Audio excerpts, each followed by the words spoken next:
Hey everyone, so today I'm going to show you how to do some cool tricks and patterns. So let's start off with this one. It's pretty simple. So it doesn't affect four sides, and it affects the two sides that you choose. So that one, but they got to be opposites. So you can affect these two, or these two. So this pattern, you want to put them in the top right, and then the other one's going to be in the back.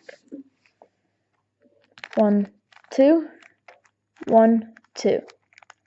1, 2, 1, 2, 1, 2, 1, 2. It's a pretty simple pattern, but a lot of these are pretty hard to find. So this is another pattern that's pretty simple. All it does is it switches these two pieces with these two pieces. And again, doesn't affect those four sides. So you want to stand it up vertical, and here's what you want to do. 1, 2, 1, 2, 1, 2, 1, 2. So one's another one. It's short but sweet, and a lot of people would not be able to find or follow that once you get it going fast. So this pattern has two parts that you need to remember. So the first part is relatively easy. You just move the center down, then the middle over. Then you pick the center back up, then you put this middle back over. So it's just a way to make polka dots on each side. And then the second part is how you solve this. So you're looking for groups of 3. So this blue goes with blue. This white goes with white. And this orange goes with orange. So that's a locked trio. So the way that you solve this is you pick whichever side of those 3 that you want and put it on top. And you want it to be directly over the other piece, the middle piece. So this piece needs to go here, so it's going to be right under it. And if the other section is off to the right side, then you're going to want to move the middle down. Then you're going to want to move this piece over here, away from the other part of the trio. So now you want to move this blue and put it in with these. So now you have a solid line of blue.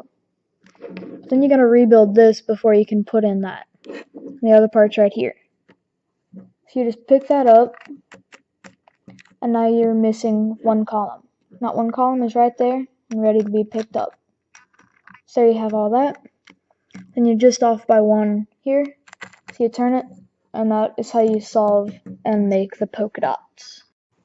So this pattern is like very unknown and unused, but I like it a lot. So this side solved, and it switches the centerpiece of those 4. So there are several different ways that you can solve this, and I'll go through a few of them. So if you have these all vertical, so the 2 solved ones off to the side. So you want to go lowercase r, move the top, then you want to move the right side prime. Then you want to move the top back. It's a pretty chaotic pattern because you're going to have to repeat it a few times. So lowercase r, top, r prime, top prime. Lowercase r, top, r prime, top prime. And then eventually you can speed that up, and it's a pretty good speed drill. And that's how you solve and create that. So another way that you can do that, let me get there. So another way that you can solve that is, so you just pick one of the 4 polka dot sides to face you. You want to move them center up 2, top 2, center up 2, top 2, center up 2. So that pretty much makes it to where the earlier pattern where it switches the 2 that are right there.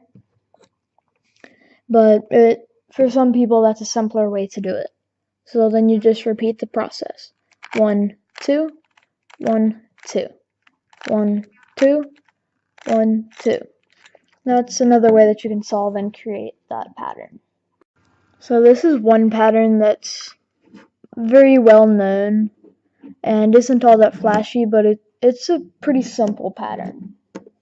So you want to turn the vertical middle 2 times. Then you want to turn the horizontal middle 2 times. Then you want to turn it down 1, and you want to turn that middle 2 times. And that one's pretty simple and very well known, so it's not that good, but yeah, it looks cool. So this is a pattern that's relatively unknown, and it puts a checkerboard on 2 sides and leaves the other 4 where they were at.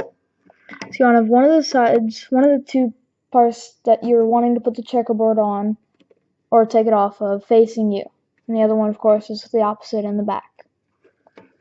So you want to do lowercase r2, then you want to turn the bottom 2 layers twice. Lowercase r2, bottom 2 layers twice.